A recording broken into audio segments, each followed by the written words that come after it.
Halo semua, salam sejahtera Malaysia. Terima kasih kerana masih setia bersama di dalam channel ini. Tuan-tuan dan puan yang amat dihormati semua, selamat datang ke channel ini. Dan kepada anda yang baru di dalam channel ini, anda dipersilakan untuk melawat channel ini untuk mendapatkan info-info hangat politik dan isu semasa di Malaysia hari ini. Saudara-saudara, terdapat satu persoalan yang saya nak kongsikan kepada anda, di mana terdapat komen ataupun satu berita maklumat yang tular dengan PH. Jika PH boleh kerjasama dengan UMNO, kenapa tidak bersatu? Seperti yang kita tahu, hari ini Kerajaan Perpaduan bersama UMNO, DAP, ataupun kita boleh katakan PH dan UMNO yang bekerja sama di dalam pembentukan Kerajaan Perpaduan. Terdapat pula persoalan, jika PH boleh kerjasama dengan UMNO, kenapa tidak bersatu? Persoalan yang ditimbulkan ataupun artikel daripada FMT, jika PH boleh kerjasama dengan UMNO, mengapa tidak bersatu? Kata Zaid, yaitu bekas ahli PKR dan DAP itu.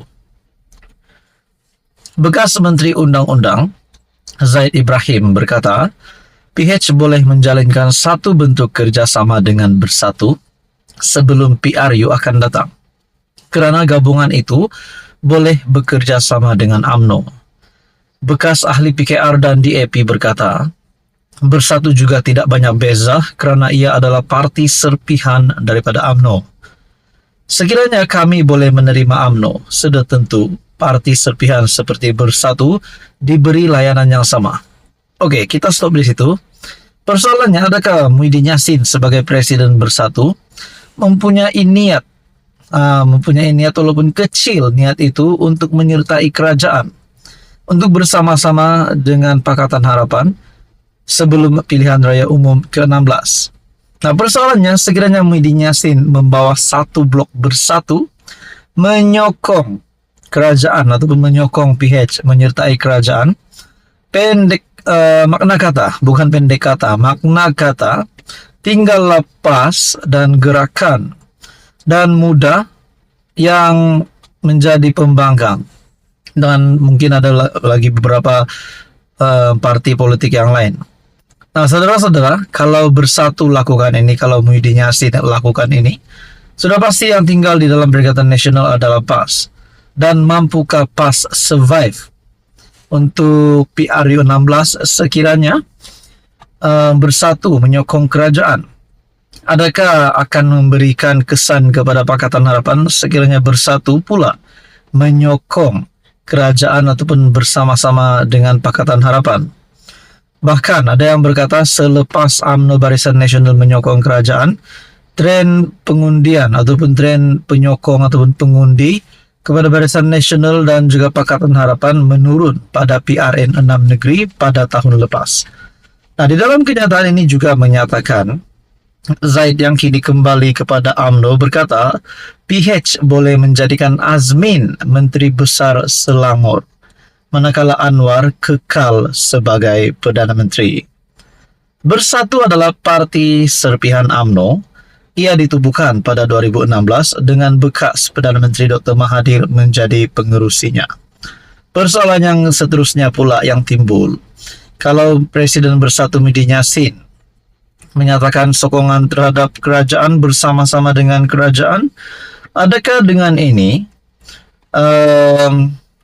kes mahkamah yang dihadapi Muhyiddin Yassin, mungkin ada yang berkata seperti yang dihadapi oleh Zahid Hamidi, beliau dilepaskan tanpa dibebaskan. Adakah ini juga akan berlaku kepada Muhyiddin Yassin? Adakah siapa-siapa pun ahli politik, parti politik yang bersama-sama dengan kerajaan mempunyai keistimewaan sekiranya mereka berhadapan dengan kes mahkamah? Itu menjadi persoalannya. Bagaimana pula dengan Mahathir? Bagaimana pula dengan Mahathir sekiranya bersatu yang menyatakan sokongan terhadap Anwar Ibrahim? Adakah Mahathir juga akan membuat perkara yang sama? Tapi dalam masa yang sama, kita tahu ada yang berkata selepas PH menang pilihan raya umum ke-15, dan juga berjaya membentuk kerajaan bersama dengan gabungan-gabungan Barisan Nasional, GRS, GPS, dan beberapa lagi pihak yang lain. Dengan itu Mahathir yang kalah teruk telah bersama-sama dengan Perikatan Nasional, dan pada akhirnya beliau dilantik sebagai penasihat SG4 ataupun penasihat 4 Negeri Tadbiran PAS PN. Namun saudara-saudara, ada juga berkata selepas Mahathir yang menjadi persoalan, adakah beliau akan bersara, adakah beliau akan meletakkan jawatan selepas kalah teruk? Namun tidak, beliau masih aktif dalam politik. Bahkan keadaan kesehatannya yang kita dapat lihat terbaru bahwa beliau dirawat di IJN, mungkin itu menjadi sedikit sebanyak tren penurunan penyokong Mahathir untuk beliau terus menjadi calon ataupun terus aktif dalam politik. Nah, saudara-saudara yang amat dihormati, apa komen Anda berkaitan dengan isu ini? Sekian saja, teruskan bersama di dalam channel ini. Jangan lupa tekan butang like, share, dan juga subscribe. Halo semua, salam sejahtera Malaysia. Selamat datang ke channel Fels Lifestyle. Saudara-saudara yang amat dihormati semua, baru-baru ini tular di media sosial berkaitan dengan isu ataupun berkaitan dengan satu case yang melibatkan isu stalking KK Mat.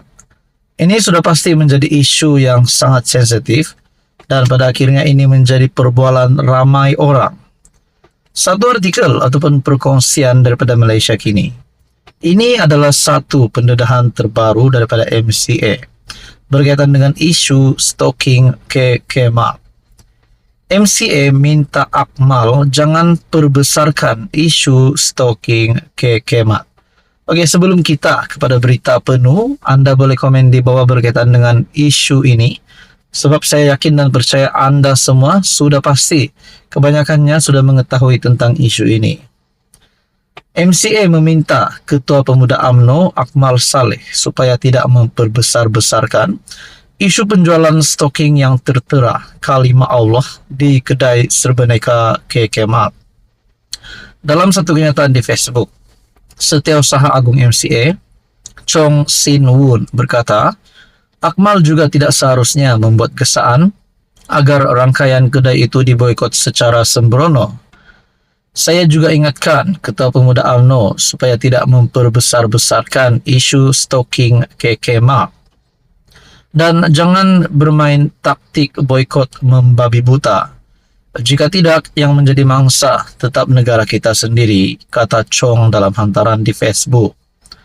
Rabu lalu, pengendali rangkaian kedai Serbaneka, KK Supermat and Superstore Sendirian Berhad, KK Supermat, memohon maaf berhubung video tular penjualan stalking berjenama Mirano Sok yang tertera kalimah Allah. Syarikat itu berkata, jualan stalking berkenaan telah dihentikan serta-merta sementara menunggu penjelasan daripada pembekal. Bagaimanapun kejadian itu tidak disiasat oleh polis, memandangkan pihak berkuasa itu tidak menerima sebarang laporan. Susulan itu Akmal berkata, anggota sayap pemuda UMNO di seluruh negara akan mula membuat laporan polis. Dia turut menyeru rakyat Malaysia memboikot KK Mat sebagai pengajaran kepada syarikat terbabit. Buat dulu lepas itu minta maaf, semudah itu sahaja. Kalau Starbucks kita boleh boikot sampai tutup, apatah lagi pasaraya ini. Hormat ini bukan hanya sekadar minta maaf, tetapi perlu tahu apa nilai dan sensitiviti orang lain. Kita ajar kepada yang kurang ajar. Ayuh semua rakyat Malaysia kita tunjukkan kepada mereka yang kurang ajar ini, bahwa negara ini masih lagi ada orang yang boleh mengajar mereka yang kurang ajar, katanya dalam video yang disiarkan di FB. Akmal turut menggesa syarikat kedai Serbaneka itu menggantung kain rentang permohonan maaf berhubung kejadian itu di kesemua 881 cawangannya di seluruh negara. Saudara-saudara, apa komen Anda berkaitan dengan isu ini? Sekian saja, teruskan bersama di dalam channel ini.